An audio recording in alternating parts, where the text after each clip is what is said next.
Are we truly living in a false reality? Or is it just Andrew Tate preaching that the government is trying to leave us poor? Life is but a dream. That's how the way the line goes in Row, Row, Row Your Boat.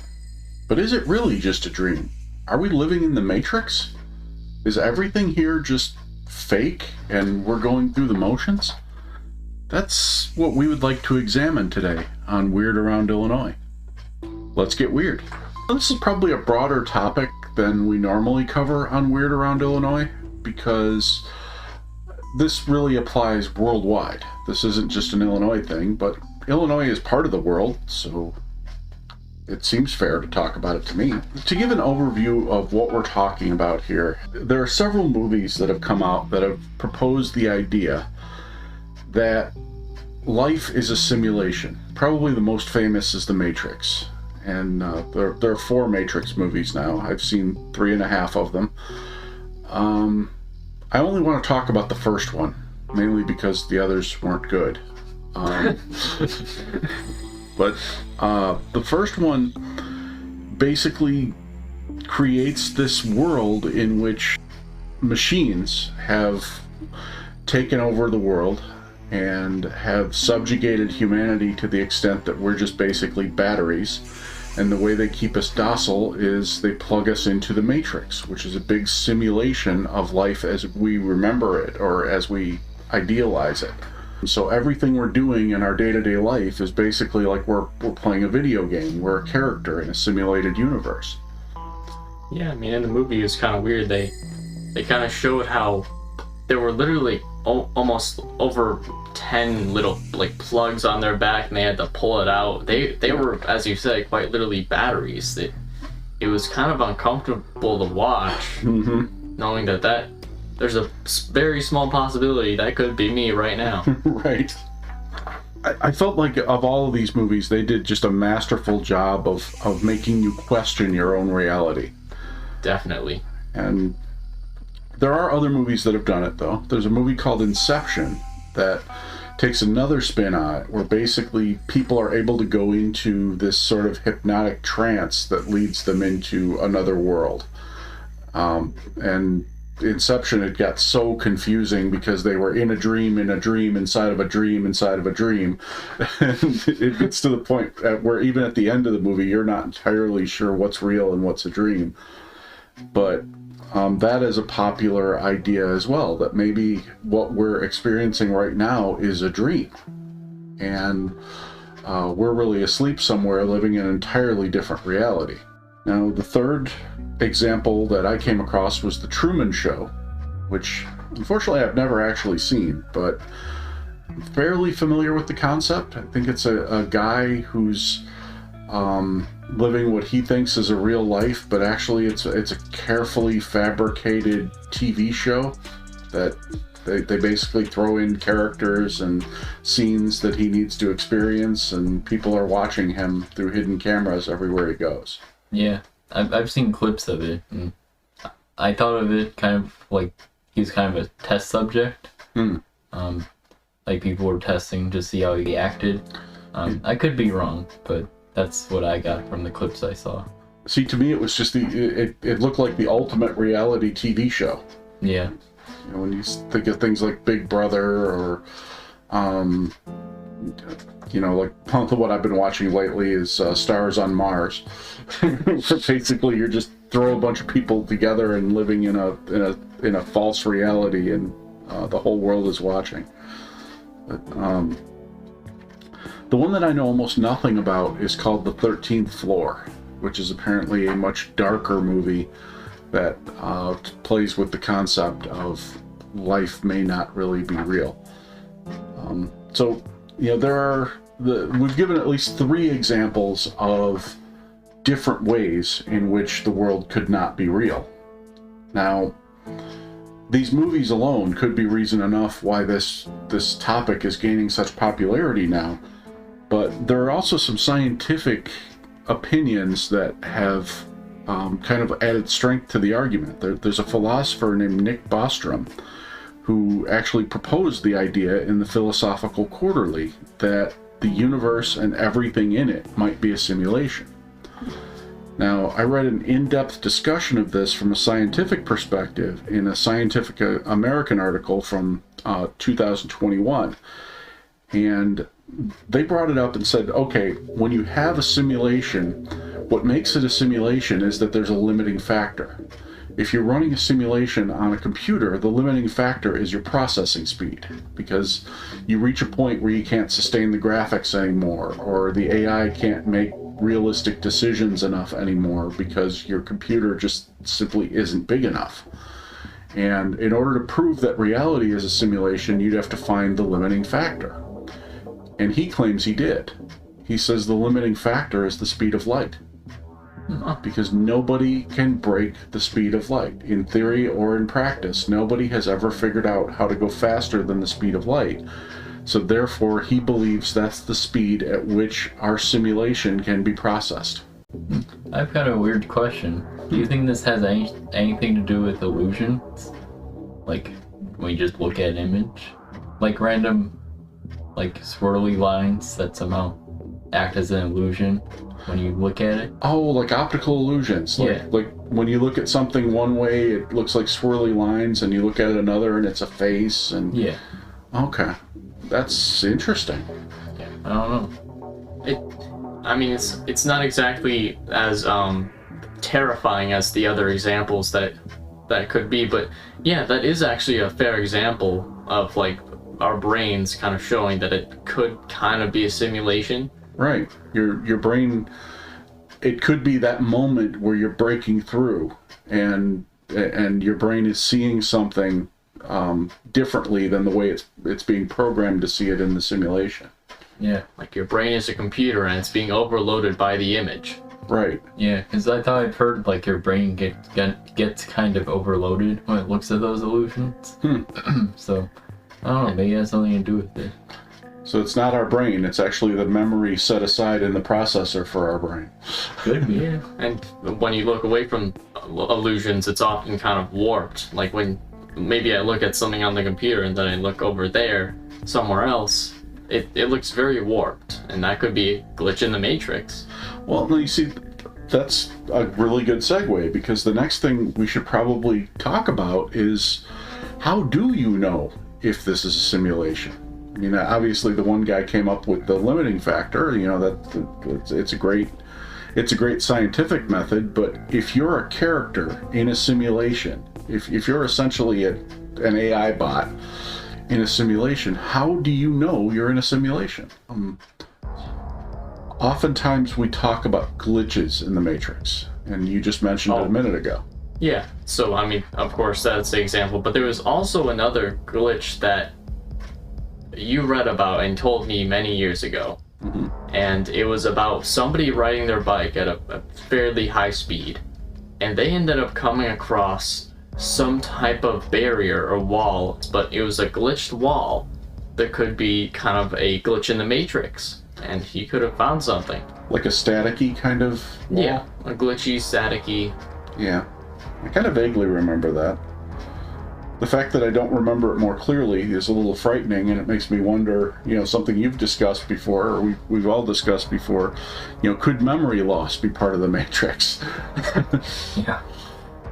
Could it be that either the Matrix isn't big enough to hold all of our memories, or could it be that if we venture too far and we touch that wall at the edge of reality, that it gets erased from our mind so that we don't corrupt the rest of the Matrix? Yeah, for all we know, like in the past we could have found like a easy exit to get out of the Matrix, but whatever our higher-ups might be, they pushed us back and wiped our memories. Right. That's always a possibility.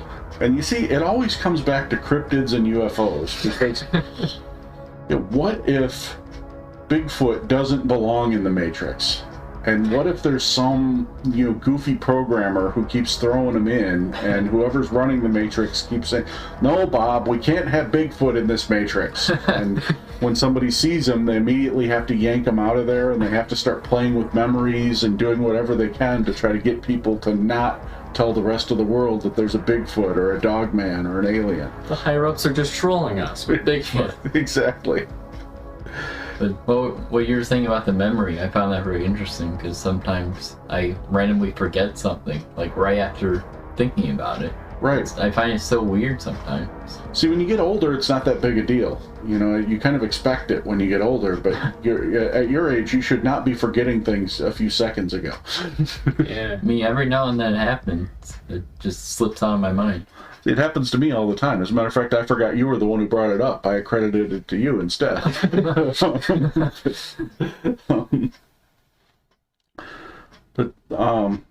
Yeah, so, you know, memory loss could be an indication of a glitch in the Matrix. Some of these paranormal things that we experience could be a glitch in the Matrix. What if ghosts are a glitch in the Matrix? What if they're an after image of something that occurred in this space earlier? Yeah, I mean, normally in a lot of sightings, they only see orbs and, like, you know, little things, or maybe like half of a body. Mm-hmm. That really just could be a glitch in the Matrix of some other mysterious character. Yeah, I mean, I'm sure you guys have experienced this in video games. I know I have, where I'll be playing a game and I'll see this weird, like, half after image of something that was in that game space earlier, like a person or a ship or an object or something, just because the matrix or the processor didn't fully clear it when they were doing the graphics refresh. Oh yeah, no, just like random, like, still characters or whatever it might be. Right. So couldn't that be the ghosts that we're seeing? Potentially. Some of the glitches you see in YouTube channels, now, some of them, I'm sorry, they're not glitches. You know, if somebody does the water bottle challenge and it lands perfectly 3 times in a row, that's not a glitch in the Matrix. That's just luck. Yeah, exactly. But, you know, if somebody throws a water bottle and it disappears from reality for 2 seconds and then reappears and falls on the table. You know what?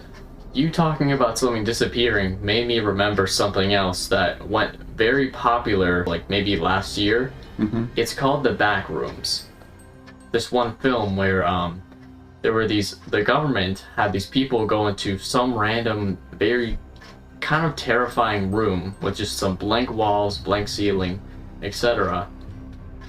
And they were teleported into different realities, like different portions of a weird dimension almost. It was so unpredictable, so weird, that it really confused the audience. It was more of an ARG. It was only, like, you know, produced by some other person. It wasn't real. Right. But not only will they get teleported in the weird dimension, people from, you know, where we're living currently would get teleported out of nowhere. Like, they're just random people on the street and they'd get teleported into that other reality.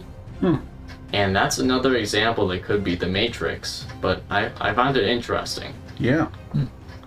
It's certainly frightening. Yeah. There were other entities in there as well that, like, were kind of hostile, but that's a different story. Were Bigfoot and Dogman among them? No, the main character that I remember was a weird stick figure that was kind of a mutant. Slenderman. It could be. No, it was actually similar to the Hide Behind. Oh, okay. It was a tall, very stick-like figure. But yeah. You're trying to think about some true glitches in the Matrix. Just Google it or look on YouTube. You can see videos of all kinds of weird things. Again, some will be real glitches that are almost unexplainable, and others will be just, okay, that's luck, or okay, that's weird, but it's not a glitch. But some things are just unexplainable. You know, you see, like, for me, it's things disappearing there, and, you know, when there's not a magician involved, when just suddenly in the course of everyday life something disappears. And a great place to see these things too is that Paranormal Caught on Camera. That show shows a lot of weird Matrixy things. I remember one video I saw on there. It was a busy traffic day, and on one lane of traffic going, say, eastbound, the traffic was flowing normally. On the other row of traffic going westbound, the traffic was stopped. And then they looked at it, and it wasn't just, they'd stop for an accident or something like that. They were frozen. The people weren't moving in their cars. They were just, like, absolutely frozen in place. Yeah, you know what? There's a show called Strange Evidence. Mm-hmm. There was also one where a car disappeared. It was just driving, probably speeding, actually. Mm-hmm. And it went past another car, and from the camera's view, the car just disappeared, and I don't think they were able to figure out what it was. Right. And now, from my personal experience, I know I've seen glitchy things. I often talk about, that filter that we grow as adults, where the minute something strange happens, we immediately try to convince ourselves it wasn't that strange. So I know I've seen things before that if I'd seen them when I was like 7 years old, I'd have said, okay, that's a glitch in the Matrix. But, now I see them and I'm like, maybe it was no big deal. But one that came to mind that happened to me just a few days ago, and it was kind of what got us talking about this topic. I was laying in bed having trouble sleeping, and I was trying desperately to sleep. I was using every trick I had. And just for the heck of it, since I was awake anyway and couldn't sleep, I was thinking, you know what? I am going to think about getting myself out of the Matrix. I am going to try really, really hard, if this is a simulation, to wake myself up from it. And as I lay there and thought about it, the minute that thought crystallized in my head, I was out like a light. It was like I had touched that don't touch here button in the Matrix. Like I got a little bit too close to figuring things out, and they had to shut me down. Wow. Or perhaps I woke up, and what I thought was a dream in this reality was actually reality, and this is the dream. Well, no, that's terrifying. Well, yeah. But is it possible that we could escape then? Is there even a possibility? I would have to assume that there is, but then the question becomes, number one, do we want to escape? And number two, are we beings in another reality who are dreaming this? Or are we just computer-generated characters? Are we NPCs? Well, as long as I'm not, like, walking randomly and glitching through walls, right. I hope I'm not one. Yeah. It's just so weird sometimes, like, when I'm sleeping and I have a dream. I feel like I can literally control myself in the dream. I can make, like, every decision. That's one thing that I've always struggled with in dreams. I literally cannot control my dream at all. It's almost like some other mysterious creature is controlling it. Yeah, some are like that too. It's so odd. Yeah, obviously it's more goofy and more unreal, but could that have been a dream in a dream? Maybe in a dream? Maybe. And where does it stop? Is this the dream or is this the reality? Well, I think it's certainly something to think about, especially as we encounter all of these paranormal things, or as we look for all of these paranormal things. Because if we start to question the nature of reality itself, then you have to become a lot more accepting of ideas like aliens and ghosts and Dogman and Bigfoot and Mothman. Because if reality is a simulation, there is absolutely no reason why those things can't exist. Right, yeah. Well, we would love to hear your thoughts on this subject. And if you have proof that we are or are not living in a simulation, we would love to hear that as well. Please leave your comments. Please leave your anonymous sightings on the sighting form. And as always, thank you for listening and thank you for subscribing.